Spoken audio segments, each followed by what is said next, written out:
Hello, welcome. My name is Heidi, and on today's video, I want to show you how to start this whole system of cash stuffing. And the first thing I want to let you know is that you don't need to run outside and go shopping and start ordering a whole bunch of, binders and things of that nature. I want to let you know on this day that you can literally start this system right from home, right from where you are at. In fact, with whatever you may have, you can actually start this system. Now, if you choose to, of course, I can give you the links as to where you can purchase your binders and so forth and so on. But I want you to know you don't have to just start spending money to save money, right? You want to just be able to use what you already have on hand. So I've actually had quite some people who have reached out to me because they're interested in starting this system, and they pretty much want to manage their money better, and they want to be able to save and create a budget and so forth. So this video is for you. So I want to let you know what's been working for me and how I've been doing what I've been doing. And more importantly, why I've been doing what I've been doing, right? So in everything that you do, you really want to have a why. So I want to suggest to you in this video, we're going to definitely discuss and talk about what exactly you need to start the system, right? But I want to begin by letting you know that unless you have your why, nothing ever really lasts, right? Because you can get excited, you can get pumped up about doing something, but if you don't have your core reason as to why you are doing what you are doing, you will easily just place it on the back burner and not even pay no mind to it ever again. So the first thing that I want you to think about, what is the reason that you are doing this? Why do you want to create a budget?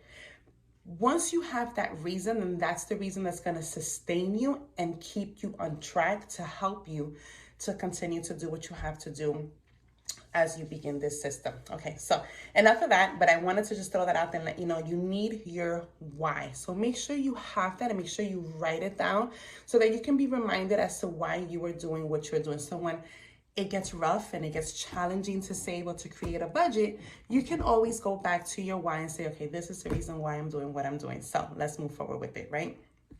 Okay, so you want to start the cash system because you've seen some videos and you've seen how people are just stuffing their binders and you see how they're saving money and you see that it's working for them and you're thinking, I want to do this. This video is for you. So the first thing you want to do, you want to, again, with whatever you have at home, I want you to get a notepad. So you can pick this up from Dollar Tree. Listen, Family Dollar, Walmart, you can get yourself a nice notepad. I want you to get that. You will be needing a planner. See, this is the one that I have. You want to be able to have your months so that you can be able to plan. You can be able to take note on your payroll because that is key.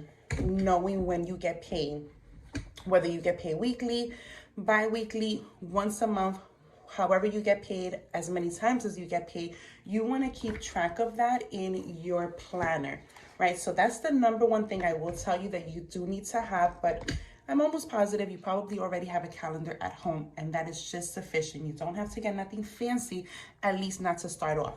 You do want to have a notepad because you're going to be able to now write down what your income is and what are your expenses. So that's what we're going to start for today. And I want to give you like some examples. I do have my calculator here. So make sure that you have your calculator, that you have your notepad and you have your pen because you want to be able, and of course you might need some highlighters, right? Because you want to be able to take note so that you know what to do. So the first thing that we're going to do is we're going to write down what is your income, right? So right on your notepad, you're going to go ahead and write income. And I'm just going to, for the sake of this video, I'm going to just show you an example of what I am talking about, right? So income. So you can work your budget monthly.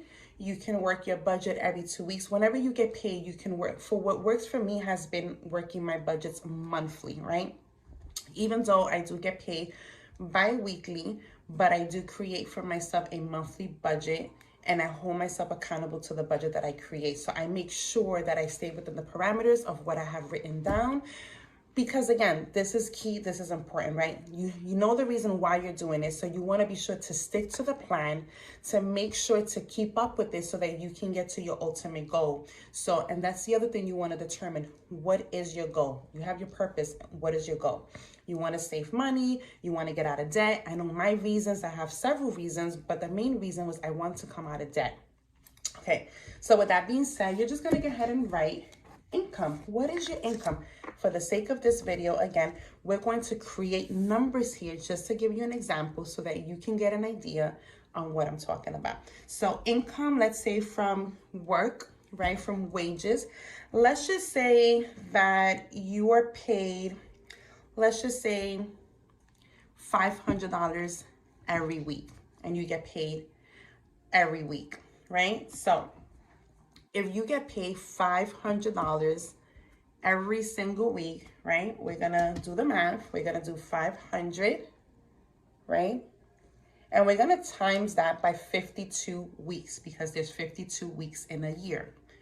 So 500 times 52 is 26,000 a year. Again, this is only an example, right? We're just using numbers here. This is not, you know, no one's specific income.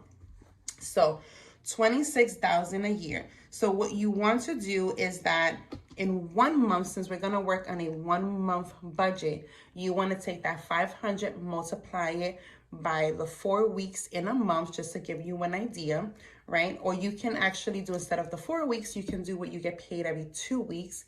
Again, it's all depending on your payroll. So in your case, it's 500, which at the end of the month, then you're left with $2,000, right? So you're gonna wanna write $2,000.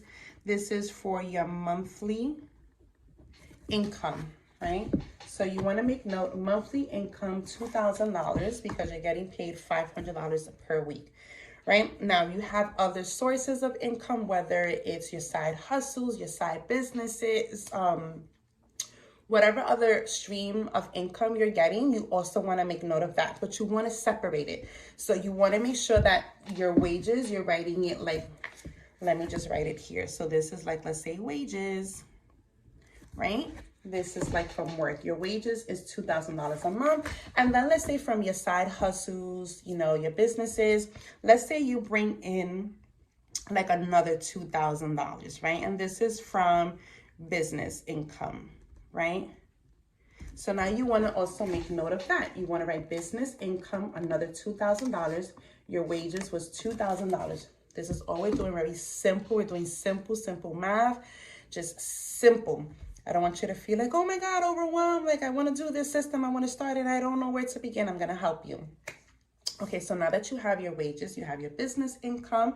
Again, this is if this applies to you. Maybe you only have one income. That's totally fine. If you have more than one income, then you want to make sure to list that. So for the sake of this video, we're going to say that's pretty much the income for this specific person, right? So if we add that up, obviously 2,000 plus 2,000 is $4,000 of a monthly income that you'll be working with, right? So 4,000 is your total income. Now we're gonna move over, and you can do this yourself. Like I said, you don't need like a pretty pretty notebook or anything like that. You can always transfer this information when you are able to purchase your notebook or whatever it may be, your financial planners. So now you're just gonna draw a line right in the middle. Now we're gonna talk about your expenses, right? Did I lose you yet? Okay, hopefully not. Okay, so now we're gonna talk about your expenses, right? So you're gonna do another column and you're gonna write expenses. And here you're gonna talk about what is it that I spend my money on every single month. Let's start off with what's really important, such as housing, your bills, and so forth, right? So let's start with that. So for housing, that may look like for you, whether it's mortgage or rent, right? So let's just say for this person pays, they pay $1,200 a month for their mortgage. But now because this person is married, and because I'm married, I'm going to use that example, right? Because my husband and I, we pretty much try to split everything right down the middle. Okay, so because this person is married and the mortgage is $1,200, her half is only $600. So we're going to write housing, $600. This is for her rent share, right? Okay, so now, aside from rent, I also said that let's say if you have a car payment, that you want to make note of that. So whatever your car payment is, in this case, we're going to say $200 goes to car payment, right? And if you have a car payment, you most definitely have car insurance. So let's just say that your car insurance is $100, right? Okay, and now we're gonna go into, like, let's say your bills. So, and again, this is like different for everyone. So there's not gonna be two people that are gonna have the same exact kind of like income and expenses, right? You know your expenses, you know what you need to take out every single month. So I'm just gonna do this just for the sake of the video. So then now let's go into bills. So this person receives a light bill of $200 every month, but because they split the bills in half, then she's only responsible for $100, and this is for electric, right?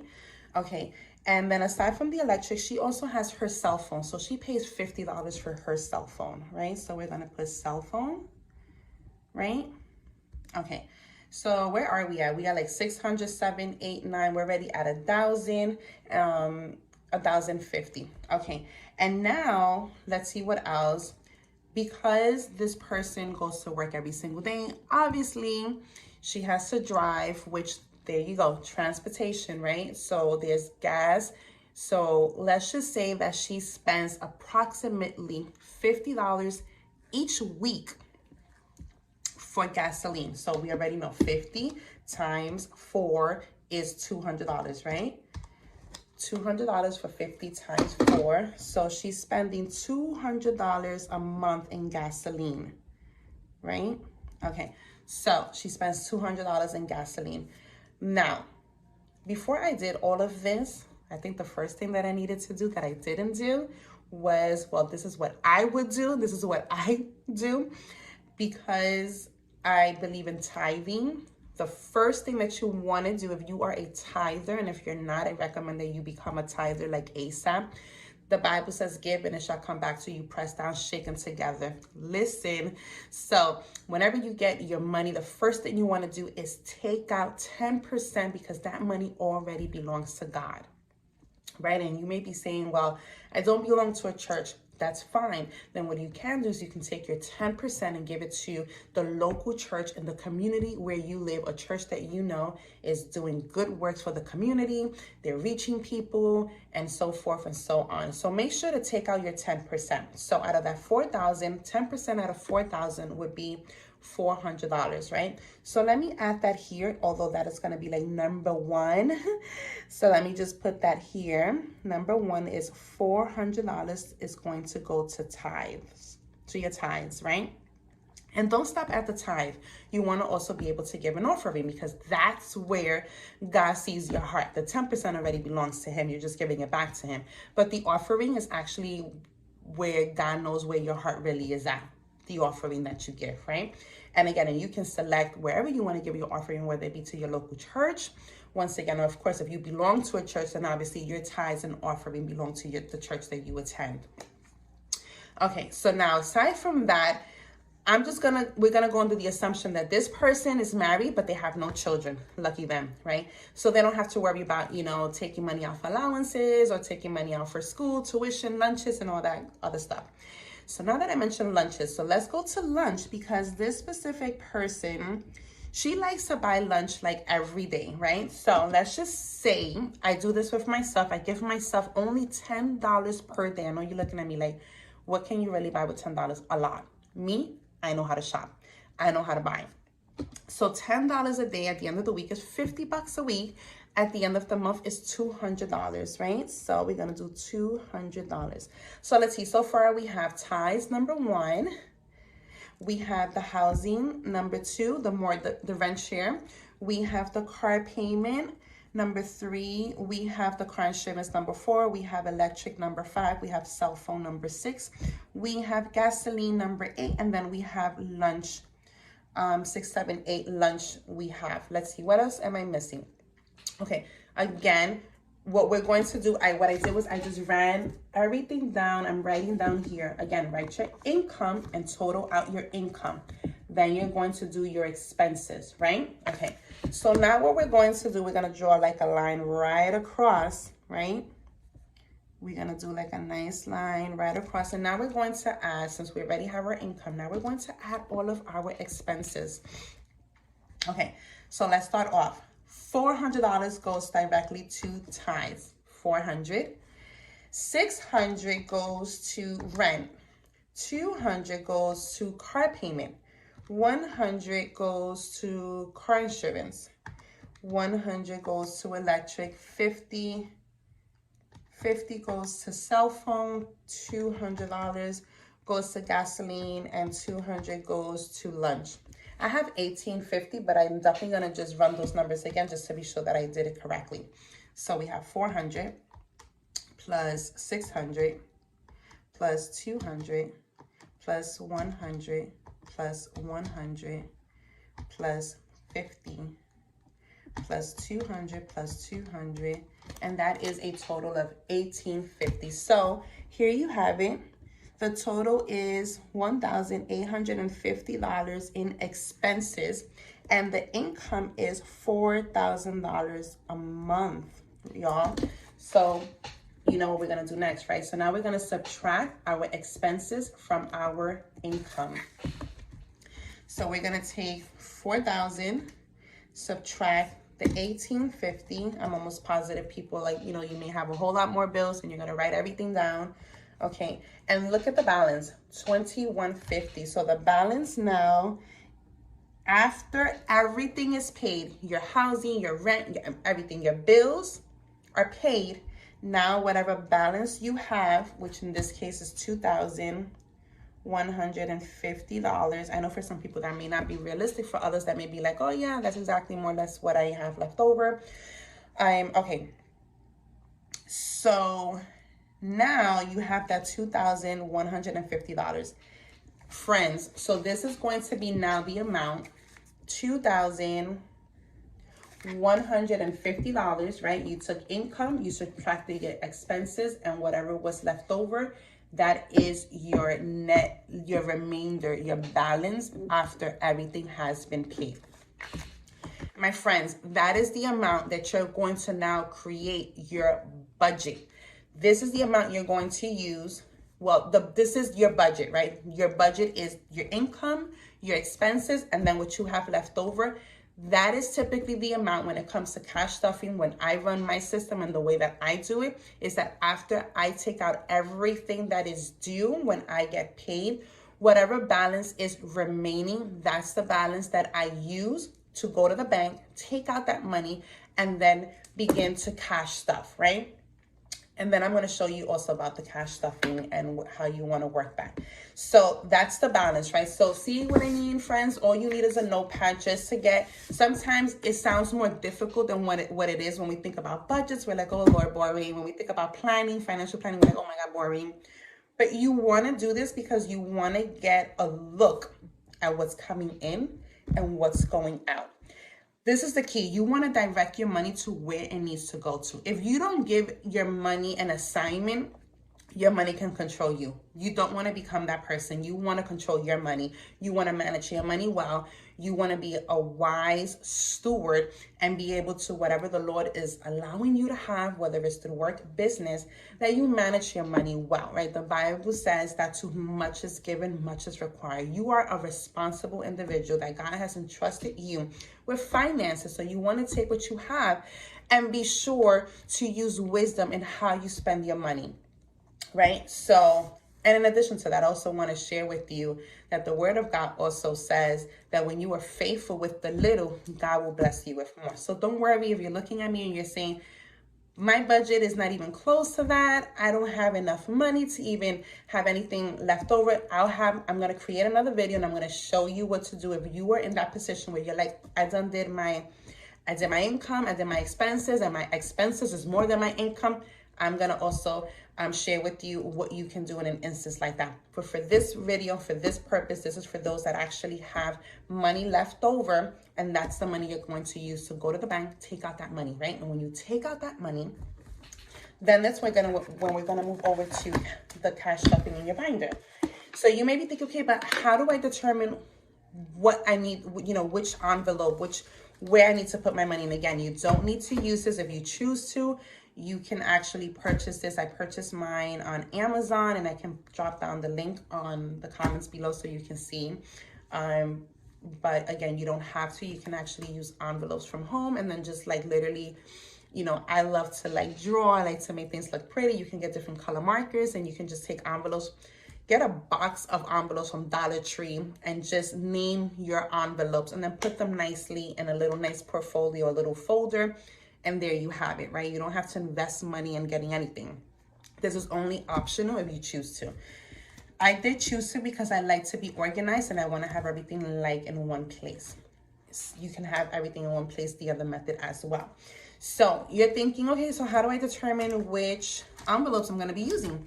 So after you've done your budget, right, now you want to be able to determine what are those things that you know you typically spend money on aside from your rent and bills, right? So maybe for some it could be shopping, right? So you want to write down shopping. Maybe for some it's like, you know, yeah, I want to save money for Christmas. So when Christmas comes, you know, I'm able to buy family and friends some gifts. So you want to write down Christmas. So you got shopping. Shopping could be anything for like throughout the year. Shopping for clothes, shopping for shoes, shopping for your, whatever it may be. You want to allocate then a envelope for shopping, one for Christmas. Again, I'm just throwing ideas. You don't have to use these. You know your needs better than anyone else. So you have to now determine what is it that you want to cash stuff. So a really great one that I'm going to just say off the bat is savings. The whole purpose that you're doing this, I'm almost positive one of those reasons because you want to save money. So make sure you have an envelope for savings. Shopping, Christmas, if you have kids, maybe you want to go ahead and add an envelope for kids for their allowance. Maybe you want to add for kids' lunch. Maybe you want to add if you pay, you know, for, you know, after school activities. If you're paying for whatever it is that you are incurred, like you're paying for, that's what you want to do to add into your envelopes, right? One of the things that I highly recommend, and I'm actually working on it, so I was able to actually deposit money in my bank, so you won't see it here. So but the main thing you want to do is have an emergency fund. Now, if you've heard of Ron Blue, I actually took a course with Ron Blue Institute, in which I learned so much in such a little time of taking that course. One of the things that I really learned was the importance on saving money and having emergency money put away. So you do want to have emergency funds put away. So that may be one category that you definitely assign. And again, everything else depends on you. Like you can assign one for debt. Like if you are in debt, then make sure you create an envelope for like credit card debt. Like maybe you have a balance of $2,000. Well, then, you know, create a budget, again, with the leftover money, so that you can start to put money away every time you get paid. So maybe you owe $2,000. Maybe you're like, okay, I'm going to put away $200 every single month, and you keep stuffing your money away until you have it, and then you can pay off that debt. Maybe vacation can be another one. Maybe you're like, well, you know what? We haven't had a vacation, my husband and I, and we're looking to like just get away. So make sure to include vacation in there, right? So you have your options are like limitless, right? And that's totally up to you because only you know your situation better than anyone. So that is really the bulk of this video. I wanted to show you how to just start this without thinking that you needed to fly everywhere and start to, you know, buy a whole bunch of things. If you do, nice. If you can, nice. But if you can't, you can still implement this system. You're going to start off with your income, your expenses, whatever money you have left over. That's the money that you will withdraw from the bank. And we'll go into other videos, into details, specifics on, you know, what to do or not to do and so forth. But, and then if you choose to get the binder, then that's when you're going to go ahead and implement all your categories on what you're intending to place your money in, right, to save, okay? Make sure you have, once again, obviously this you will need is a planner. Doesn't have to be fancy, doesn't have to be pretty, and it most certainly doesn't have to be expensive. Go to Dollar Tree. Okay, something that's gonna work for you and that you can plug in your payroll dates, because those are the dates that you want to be mindful of so that you can plan accordingly and you know that you're going to pay your bills on so and such date. I'm also gonna have a video on that one to show you how that works, because like I get paid every 2 weeks or bi-weekly. So with me, I call it payroll 1 and payroll 2. So I make note of, like, let's say a bill is due, let's say on July 14th. I get paid, let's say July 14th, but that's payroll. Well, in this case, that'll be payroll number 2. So that bill will get paid off payroll number 2.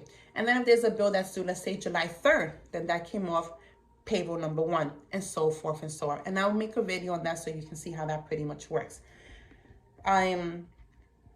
So I think that was pretty much it when it comes to what you will need to start this system. I hope that this has been helpful for you, and you're like, I thought I needed to buy so many things. No, you don't. Get yourself a notepad, get yourself your planner, get yourself envelopes. Like I said, a box of envelopes is like $1, $2 at Dollar Tree. Get yourself some pretty markers or highlighters and just name your envelopes, and you can start your system ASAP. You don't have to wait. Make sure you have a calculator as well. Make sure you have your pen as well. And once you have this, you are able to just start implementing the cash stuffing business. So I'm excited for you. I can't wait to hear from you. If you have any comments, any feedback, I would love to hear from you. Go ahead and drop it into the comments. And until next time, this is Heidi. Bye-bye.